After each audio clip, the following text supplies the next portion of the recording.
இந்த அரசியல் சூழல் அப்படின்றது திரு சுவாமிநாதன் ஒத்துக்கிட்டாலும் ஒத்துக்கலனாலும் என்டிஏ கூட்டணியிலிருந்து திரு பன்னீர்செல்வம் அவர்கள் விலகினது இட்ஸ் a மேஜர் மூவ். அது ஒரு பெரிய மூவ் தான். அதை ஸ்டாலின் இந்த சூழலை பயன்படுத்திக்கிறாரா? இது வந்து திமுகவோட ஒரு ராஜதந்திரம், அவர் இந்த சூழலை பயன்படுத்தி இன்னும் பலவீனப்படுத்த பாக்குறாரு அப்படின்னு ஒரு இல்லைங்க. ஸ்டாலின் பயன்படுத்திக் கொள்கிறாரா அப்படின்னா ஸ்டாலின் தேடி போயிருக்கணும். ஸ்டாலின் தேடி போகல. நடைபயிற்சியின் பொழுது இவ்வளவு நாள் இல்லாமல் திரு ஓபிஎஸ் அவர்கள் நடைபயிற்சி போகின்ற பூங்காவில் ஸ்டாலின் நடைபயிற்சி போய் அவரை பார்க்கல. ஸ்டாலின் அவர்கள் நடைபயிற்சி போகின்ற பூங்காவில் ஓபிஎஸ் வந்து என்ன செய்றார், அன்னைக்கு திடீர்னு ஸ்டாலின் எப்பொழுதுமே ரெகுலரா அங்க நடைபயிற்சி போறவர், இவர் அன்னைக்கு திடீர்னு அங்க நடைபயிற்சி தெரியாது இல்ல.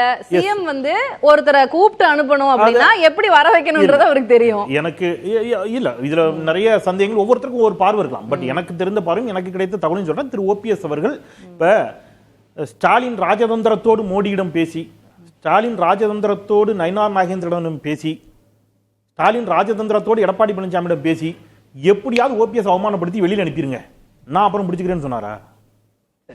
யாருங்க அவமானப்படுத்தினா?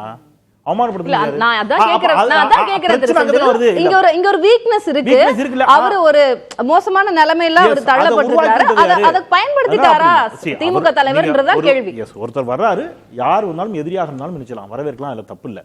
இன்னொன்னு அண்ணா திமுக அவர் அழகா சொன்னார் அக்னி, அண்ணா தோற்றுவித்த இயக்கம் திராவிட முன்னேற்ற கழகம், அண்ணாவின் பெயரிலேயே தோன்றிய இயக்கம் அண்ணா திராவிட முன்னேற்ற கழகம். திமுகவுக்கும் அண்ணா திமுகவுக்கும் கொள்கை அடிப்படையில் பெரிய வேறுபாடுலாம் கிடையாது, நடைமுறை சித்தாந்த ரீதியாக பெரிய வேறுபாடுகள். இப்ப கம்யூனிஸ்டுக்கும் பாஜகவுக்கும் பாரதூர வேறுபாடுகள் இருக்குது, கம்யூனிஸ்டுக்கும் இவங்களுக்கும் காங்கிரஸுக்கும் பாஜகவுக்கும் பாரதூர வேறுபாடுகள் இருக்கு, அப்படிலாம் இங்க இல்ல. ஸோ அதனால போய் சந்திக்கிறது ஒரு பெரும் பாவம்லாம் இல்லை. இப்போ சகோதரர்கள் பேசுகின்ற பொழுது சொன்னார்கள், திடீரென்று ஓபிஎஸ் நல்லவராகி விட்டாரா? அவர் இன்னும் திமுக இணையல, அல்லது திமுக கூட்டணியில கூட இணையல, ஆசான் போய் பார்த்துட்டு வந்திருக்கிறார். எப்படி நல்லவரானார் அப்படின்னு கேட்டா, எப்படி நல்லவரானார்னா, 10,000 கோடி ரூபாய் ஊழல் வழக்கை அஜித் பவார் மீது சுமத்தி, அஜித் பவாருக்கு ரைடு மேல ரைடை விட்டு, அஜித் பவார் உங்க கூட்டணியில் சேர்ந்தோன்னா எப்போது நல்லவரானாரோ அப்போது ஓபிஎஸும் நல்லவராகி விட்டார். ஃபெரா கேஸ்ல டிடி தினகரனை பிடிச்சி திகார் சிறையில் போட்டுட்டு அப்புறம் அவர் உங்க கூட்டணியில் வந்த உடனே அந்த கேஸே இல்லாம ஆக்கிட்டீங்களா? இப்போ அவர் என்ன செய்யறாரு? இப்போ பாஜக கூட்டணியில் பாதுகாப்பா இருக்காரு. டிடி தினகரன் எப்பொழுது நல்லவரானாரோ அப்பொழுது ஓபிஎஸும் நல்லவராகி விட்டார். சசிகலா அம்மையார் அவர்களை பதவியேற்க விடாமல் தடுத்து அவரை வேக வேகமாக அந்த வழக்கை எடுத்து நடத்தி அவரை பெங்களூர் சிறைக்கு அனுப்பிவிட்டு, அதே சசிகலா அம்மையார் சாக்கடை ஜலமாக இருந்தாலும் பரவாயில்லை என்று நீங்கள் சொன்னீர்கள் அல்லவா? சசிகலா அம்மையார் எப்பொழுது உங்களுக்கு தேவை நீங்க நினைச்ச, அதாவது நீங்க அதெல்லாம் செய்கின்ற பொழுது ஒரே வார்த்தை, நீங்க செய்கின்ற பொழுது அதெல்லாம் ராஜதந்திரம், மற்றவங்க செஞ்சா அது என்னது? அது வந்து ஐயோ இப்படி செய்யலாமா அப்படி செய்யலாமா? இதுக்கு மட்டும் பதில் மிக சாதாரணமான விஷயம். அரசியல்ல இது புது இதில் 8 மந்திரி அதிமுக ஊழல் பட்டியலை கொண்டு போய் கவர்னர்கிட்ட கொடுத்தவர் இன்றைய முதலமைச்சர். அதனால என்னைக்கோ அவர் வாஷிங் மிஷின் வாங்கிட்டார், அண்ணாமலையும் கொடுத்தார். ஆமா, அங்கே ஒரு அஜித் பவார்னாக்க இங்கே வந்து 8 மந்திரிகள் இன்னும் இருந்துகிட்டு இருக்காங்க அதிமுக. அப்போ திமுகவில் அந்த திறமை உள்ளவர்கள் இல்லைன்னு அவர் ஏற்றுக்கணும், இல்லைன்னா அதிமுகவில் உள்ளவங்களை கொடுக்கணும். 2 விஷயம்.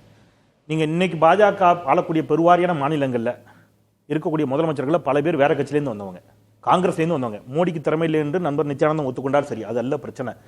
பாஜக செய்வது என்பது வழக்குகளை காட்டி மிரட்டுவது என்பது ஒரு பார்வை. இங்க திமுக அதை செய்யல, ஒன்று. இன்னொன்று, நீங்க அஜித் பவார் சேர்ந்த பிறகு அந்த வழக்கை முடித்து வைத்து விட்டீர்கள். அதனால கேட்கிறோம், இன்னைக்கு கேட்கிறாருல, நான் என்ன கேட்கிறேன், யார் இதெல்லாம் செஞ்சது? இன்னைக்கு நாங்க வந்து இந்த பிரச்சனை எங்க ஸ்டார்ட் ஆச்சுன்னு சொல்றேன் மேடம், தயவுசெய்து. அது ஒரு ரொம்ப முக்கியமான விஷயம். நீங்க தான் அம்மையார் ஜெயலலிதா இறந்த பிறகு அதிமுக முதலமைச்சர் யார் என்பதை தீர்மானிக்கக்கூடிய பொறுப்பும் கடமையும் அதிமுக தொண்டர்களுக்கு இருக்கு, அவங்க முடிவு பண்ணிருப்பாங்க. ஆனா நீங்க உள்ள வந்தீங்க, பாஜக உள்ள வந்துச்சு, சசிகலா இருக்கக்கூடாதுன்னு முடிவு பண்ணீங்க, ஓபிஎஸ் வந்து தூண்டி விட்டீங்க, ஓபிஎஸ் போய் தியானம் இருந்தார். அதன் பிறகு சண்டை வருகின்ற பொழுது ரெட்டலை சின்னத்தை முடக்குனீங்க, டிடி தினகரன் ஒரு பக்கம் இந்த பக்கம் ஒண்ணு. அதுக்கப்புறம் உங்களுக்கு தேவை என்று வருகின்ற பொழுது அதே ஓபிஎஸ்ஸையும் அதே எடப்பாடி பழனிசாமியும் கைப்பிடித்து சேர்த்து வைத்தீர்கள். அப்போ ஓபிஎஸ் சொன்ன வார்த்தை என்ன? ஒரு பெரிய மனிதர் சொல்லுகிறார், நரேந்திர மோடி 2 பேரும் ஒன்னா இருக்குன்னு சொன்னார், நான் சேர்ந்தேன். அன்னைக்கு பெரிய மனிதர் நரேந்திர மோடி 2 பேரையும் சேருங்கன்னு சொன்னீங்கல்ல, இன்னைக்கு ஏன் அதை சொல்லக்கூடாது? இன்னைக்கு அமித்ஷா என்ன சொல்றாரு? ஒரு வார்த்தை அமித்ஷா என்ன சொல்லிட்டாரு? அது அவர்கள் உட்கட்சி விவகாரம், எனக்கு சம்பந்தம் இல்லைன்னு சொன்ன அன்னைக்கு ஓபிஎஸ் உடைஞ்சிட்டாருங்க, அவரை கை விட்டுட்டீங்க. அவருடைய உட்கட்சி விவகாரம்னா நீங்க அன்னைக்கே தலையிட்டு இருக்க கூடாது இல்ல, நீங்க தான தலையிட்டீங்க, நீங்க தான் பிரிச்சீங்க, நீங்க தான் சேர்த்தீங்க. அப்ப இப்போ என்ன பாஜக அந்த நிலைப்பாடு எடுக்குது? அதுதான் அகைன் ரொம்ப முக்கியமான கேள்வி. பாஜக அந்த நிலைப்பாடு இருக்குன்னா, நான் எல்லா விவாதங்களையும் சொல்றேன், பாஜகவிற்கு அதிமுகவை பலவீனப்படுத்துவதுதான் பிரதான நோக்கம். 2026 தமிழ்நாட்டில் திமுக ஆட்சி இழக்கணும் அல்லது பெறணுங்கிறதெல்லாம் நோக்கம் இல்ல, அதிமுக பலவீனப்படணும், அதன் வழியாக பாஜக தன்னை வளர்த்துக் கொள்ள வேண்டும், அதான் அவன் நிலைப்பாடு. இல்ல எந்த இதா இருந்தாலும் தேசிய கட்சி தமிழ்நாட்டில் ரொம்ப கஷ்டம். தமிழ்நாட்டில் ஒரு குடும்பத்தின் பிடியில் இல்லாம இருக்கிற 2 கட்சிகள், ஒன்று நான் பேசுறது தேர்தல் ஆணையத்தால் அங்கீகரிக்கப்பட்ட கட்சிகள் சொல்றேன். ஒன்று அதிமுக, இன்னொன்னு விடுதலை சிறுத்தைகள் கட்சி. இந்த இரண்டு இயக்கங்களும் தமிழ்நாட்டு மக்களுக்காகவும் தமிழ்நாட்டு உரிமைகளுக்காகவும் இருக்கிற கட்சி அப்படின்றத நான் எப்போதும் நான் நம்புகிறவன். ஒன்று போகிற போக்கில் நம்ம இவர் சொன்னாரு, என்ன உங்களுக்கு வேற என்ன மெகா கூட்டணி யார் வரணும், நீங்க டொனால்டு ட்ரம்ப்பையும் புதினையும் கொண்டு வரணும். அது கடந்து வர முடியாது, அது கடந்து வர முடியாது. உங்களுக்கு அந்த அதிகார பலம் இருக்கிறது. நீங்கள் ஆட்சி அதிகாரத்தில் இருக்கும்போது எல்லாத்தையும் கூட்டணி சேர்ப்பீங்க. ஆனால் அண்ணா திராவிட முன்னேற்ற கழகம் எதிர்க்கட்சியில் இருக்குது. இது ஒண்ணு. இன்னொரு விஷயம், தொடர்ந்து அழைப்பு விடுக்கிறாரு. நான் யார் வருவாங்கன்னு கேக்குறேன். தாவேக வருவாங்களா, நாதகா வருவாங்களா, வாய்ப்பு இருக்கா? இல்ல பாமக முன்னாடி கூட்டணியில் இருந்தாங்க, இப்போ அவங்களுக்கான ஸ்கோப் இருக்கா? நான் கேக்குறேன். தமிழ்நாட்டுல அண்ணா திமுகவும் திமுகவும் ஒண்ணு சேராதுங்க. ஆனால் திமுக தனியா நிக்க முடியாததுனால எல்லாரையும் சேர்த்தாவது நாம 2026 வெற்றி பெற்றணும்னு அவங்க நினைக்கிறாங்க. பாத்தீங்களா? என்னைக்காவது திமுக தனிக்கு நிக்காம ஏங்க இத்தனை கூட்டணின்னு யாராவது கேள்வி எழுப்பி இருக்கிறீங்களா? கூட்டணி பலமா இருந்தா ஏன் தனிச்சு? அதத்தான் சொல்றேன். நீ கூட்டணி பலமா நீங்க இருக்கிறீங்க. ஆனா ஹவுஸ்ஃபுல் போட்டதுக்கு பிறகும் திரு ஓபிஎஸ் அவர்களையும் நீங்க பாக்குறீங்க அப்படின்னு சொன்னா அது தவறா பாக்குறாரு. அவர் கூட்டணியில சேர்ந்தா சொல்லுங்க. அவர் 2026 வந்து இந்த 2026 வந்து தேர்தல் வந்து இங்க கௌரவர்கள் 100 பேர் தான். சரி, ஆனால் வெறும் 5 பேரா இருந்த பாண்டவர்கள் தானே வெற்றி பெற்றாங்க. சரி, பாப்போம். அது மாதிரி தான் கிருஷ்ண பரமாத்மாவாக தமிழ்நாட்டு மக்கள் மாறி இருக்கிறாங்க. ஒட்டுமொத்த தமிழ்நாட்டு அரசு நிர்வாகமும் அதிகாரிகளும் ஆட்சியாளர். இன்னைக்கு தேனியில நடந்தது என்ன? இன்னைக்கு தேனியில நடந்தது என்ன? மாவட்ட ஆட்சியர், மாவட்ட கண்காணிப்பாளர் அப்படியே கையை கட்டி நிக்கிறாங்க. ஆட்சியாளர்கள் எப்படி இருக்கிறாங்கன்றத இந்த ஆட்சி அகற்றுவதுக்கு தான் வேலை.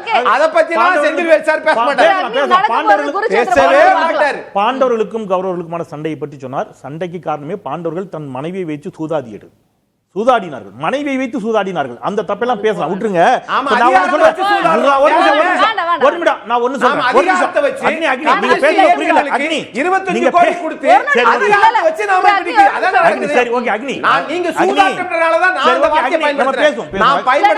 திருப்பி ஒரு வார்த்தை சொல்றாரு, அதிகாரத்தில் ஆட்சியில் இருக்கிறார்கள், அதனால் நடக்குதுங்கிறாரு.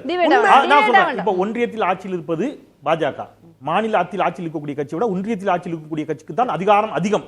அதை வச்சு தான் சமரசம் செய்து கொண்டு பல்வேறு பேச்சுவார்த்தை நடத்தி அதிமுக போச்சா ஒன்று. இப்ப வந்திருக்கிற பிரேக்கிங் கீழே ஆஃப்கோர்ஸ் வந்துருச்சு. இப்ப நான் கீழே இப்பவும் ஓடிட்டு இருக்குது.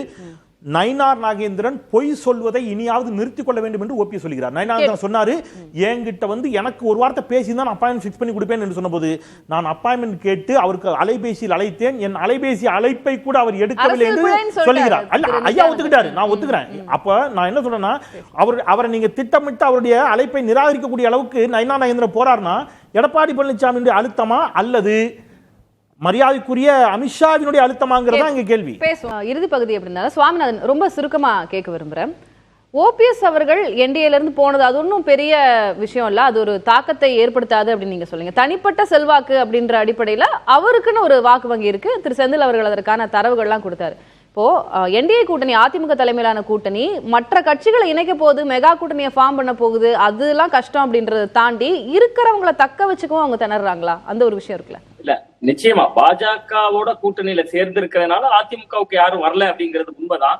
செந்திலனை ஒரு தரவு சொன்னாங்க. நானும் ஒரே ஒரு சின்ன தரவு மட்டும் ஒரு 30 செகண்டுக்குள்ளாடி தான் சொல்லுவேன். நடந்த நாடாளுமன்ற தேர்தலில் வந்து 2024 நாடாளுமன்ற தேர்தலில் ஓபிஎஸ் அவர்கள் எடுத்த ஓட்டு 30.89%. அதை நான் குறைத்தே மதிப்பிடல. 3,42,882 ஓட்டு. அதுல வந்து பாஜகவும் அந்த கூட்டணிக்குள்ள இருந்தாங்க. பாஜக என்கிற கூட்டணியும் இருந்துச்சு. 2019 அதே ராமநாதபுரம் நாடாளுமன்ற தேர்தல்ல நயினார் நாகேந்திரன் அவர்கள் எடுத்த ஓட்டு 3,42,821. நயினார் நாகேந்திரனை விட ஓபிஎஸ் எடுத்திருப்பது 61 ஓட்டுகள் கூடுதலா எடுத்திருக்காங்க. இப்ப நம்ம பேசணும், நம்ம வந்து ஒரு 61 ஓட்டுகள். அப்ப ஏற்கனவே பாஜக போட்டியிட்ட தொகுதி அது 2019 நயினார் நாகேந்திரன் சொன்னோம். சின்னத்தை பத்தி பேசுனீங்க சுவாமிநாதன், அதனால சொல்றேன். பாஜக அலையன்ஸ் இன்னைக்கு ஒரு நிமிஷம் இல்ல, மன்னிக்கணும், ஒரே ஒரு சின்ன குறுக்கீடு. இல்ல பாஜக நீங்க பாருங்க, அகைன் நீங்க வந்து ரொம்ப கிளவரா மறைச்சிட்டு போறீங்க. 2019 பாஜகன்னு சொல்லிட்டு போறீங்க. அந்த கூட்டணில அதிமுக இருந்துச்சா இல்லையா? அதிமுக இருந்துச்சு. அதிமுக ஓட்டு தமிழ்நாட்டுல எவ்வளவு? அதிமுக இல்லாம இப்ப 2024 அதிமுக இருந்துச்சா பாஜக கூட்டணில? இல்ல நிச்சயமா இல்ல. ஏங்க, அதான் அந்த என்னங்க அதிமுக இல்ல இல்ல சாமிநாதன், அதிமுக இருந்த அதிமுக பாஜக எல்லாரும் ஓரணியில இருந்து தாமரை சின்னத்தில் நின்று போட்டியிட்ட ஒருவருடைய வாக்கை அதிமுக இல்லாமல் பாஜக கூட்டணியோடு மட்டும் பலாப்பழ சின்னத்துல நின்று பெற்ற ஓட்டோட ஒப்பிடுவது என்ன அநியாயம்? இது நியாயமா? இது அத நான் ஒரே ஒரு சின்ன தரவு மட்டும், அந்த தொகுதியில ராமநாதபுரம் நாடாளுமன்ற தொகுதியில பிரதமர் மோடியே போட்டியிடுறாரு சொல்லி பாஜகவினர் வேலை செய்தாங்க. அதுதான் அங்க வந்து இல்ல அது அது will என்ன come out of இருக்கட்டும். that. இல்ல இல்ல நான் எனக்கு ஓகே அந்த டிபேட் நீங்க ரெண்டு பேரும் முடிச்சிட்டீங்க. will come out of that. என்ன எந்த கட்சிகள் வர வாய்ப்பு இருக்கு? நீங்க எந்த அது மட்டும் கட்சி எனக்கு சொல்லுங்க. அவர்களோடு யாருமே வர மாட்டாங்க. பாஜக அவர்களோடு இருக்கனால வேற யாருமே வர மாட்டாங்க. இந்த இடத்துல நான் இன்னொன்னு என்ன சொல்றேன்னா, ஓ பன்னீர்செல்வம் அவர்களே அவர் சுயேட்சையாக அவர் தொகுதியில செல்வாக்குள்ளோர் தான், பகுதியில செல்வாக்குள்ளோர் தான். ஆனா அவருக்கு இருக்கக்கூடிய செல்வாக்கு அவர் அதிமுகவுக்குள்ள இருந்து கலகம் பண்ணுகிற பொழுது அதிமுக அவர் கைக்கு வரணும்னு சொல்லி சேர்ந்த செல்வாக்கு அது. அவர் திமுக பக்கம் நகர்கிற பொழுது அது அவர் இருந்திருந்தால் பாஜக அன்னைக்கு பலமா இருந்திருக்கும். அவர் விலகி நின்றால் நிறைய இடங்கள்ல பாத்துருக்கோம். அதிமுகல இருந்து திமுகவுக்கு வந்தவங்க அவங்களுடைய தனித்த செல்வாக்கின் மூலமாக இருக்கக்கூடிய புதிய கட்சிக்கு அவங்க பலம் சேர்த்து நம்ம பாத்துருக்கோம். திரு சுவாமிநாதன், உங்களுடைய இறுதி பார்வை நான் அதை எடுத்துக்கிறேன். திரு நித்யானந்த், பாஜகவோட இருக்கிற வரைக்கும் கட்சி வரமாட்டாங்க, அதுதான் ரெண்டு பேரும் சொல்றது. இல்லைங்க, பாஜகவுடன் அண்ணா திராவிட முன்னேற்ற கழகம் இருந்த காலத்திலே தான் மிகப்பெரிய எதிர்க்கட்சியாக சட்டமன்றத்தில் வந்திருக்கிறது. அவங்கெல்லாம் என்ன அமெரிக்காவிலேருந்து வந்து ஓட்டு போட்டாங்களா? இப்ப இருக்கிற கல சூழல் இல்லைங்க, இப்பதானங்க சட்டமன்றம் எப்போங்க? 4 வருஷம் முன்னாடி தானே. ஆட்சியை பிடிக்கலன்றதானே நீங்க பாஷா சொல்றீங்க. இல்ல, அதிமுகவோட பாஜக கூட்டணி இருக்கின்ற பொழுதுதான் அவ்வளவு ஜெயலலிதா எம்ஜிஆர் இருக்கிற காலத்தை விட அதிகமான சீட்டுகளை பெற்றது எடப்பாடி அவர்கள். யாரோட இருக்கும்போது? பாஜகவோட இருக்கும்போது. அப்போ பாராளுமன்ற தேர்தலில் பாஜகவோட இல்லை, அப்போ எவ்வளவு சரிவு ஏற்பட்டது? பாஜக எவ்வளவு உயரத்துக்கு சென்றது? நோட்டாவுக்கு கீழே எனக்கு எண்ணி ஒரு 3 கட்சி மட்டும் சொல்லுங்களேன். நான் தலைப்புக்கு வந்து நான் ஜஸ்டிஃபை பண்ண வேண்டிய கட்டாயத்தில் இருக்கேன், நேரம் போயிட்டு இருக்கு. ஒரு 3 கட்சி நீ இந்த கட்சிங்க எல்லாம் வருவாங்க என்டிஏ கூட்டணிக்குன்னு ஒரு 3 கட்சி சொல்லுங்க பாப்போம். Now it's very early to say. Okay, we have 8 more months to see. Yes. சரி, இது சம பண்ணிருங்க திரு அக்னீஸ்வரன், ரொம்ப ரொம்ப சுருக்கமா எந்த கட்சிகள் வருவாங்க, இவங்க எல்லாம் வரதுக்கு வாய்ப்பு இருக்கு? அப்படியெல்லாம் எதுவும் கட்சி தலைவர்களே சொல்லாத போது நாம பேசி தமிழ்நாட்டு அரசியலே தலைகீழா, ஏன்னா அழைப்பு மட்டும் தான் விடுத்திருக்காங்க. சரி, அழைப்பை தாண்டி அதிகார மையத்தை நோக்கித்தான் திமுக ஆட்சி நகர்த்துகிறது. மக்கள் நலனுக்காக இல்ல, மக்கள் நலனுக்காக இருக்கிற ஒரே கட்சி, அத அடிப்படை கட்டமைப்போடு இருக்கிற கட்சி அதிமுக மட்டுமே என்று நான் நம்புகிறேன். சுருக்கமா 10 செகண்ட் வருவதற்கு வாய்ப்பு இருக்கக்கூடிய இன்னும் ஒரே ஒரு கட்சி அப்படின்னா பாட்டாளி மக்கள் கட்சி ஓரளவுக்கு வரக்கூடும். அதுவும் அவங்களுடைய டிஸ்பியூட் சரியாகணும். ஐயா ராமதாஸ் அவர்களுக்கும் அன்புமணி ராமதாஸ் அவர்களுக்கும் ஒரு இணக்கமான பார்வை ஏற்பட்டு ஒருவேளை அவர்கள் உள்ளே வருவதற்கான வாய்ப்பு இருக்கு. அந்த டிஸ்பியூட்டுக்கு காரணமும் திமுக தான். அந்த கட்சி தலைவர்களே சொல்லியிருக்காங்க. ராமதாஸே மறுத்துட்டாரு. எல்லாத்தையும் உடைச்சு தள்ளணும். சுருக்கமா டைம் நேரம் வாய்ப்பு இருக்கும். அது ஒண்ணுதான், வேற யாருமே இல்லை.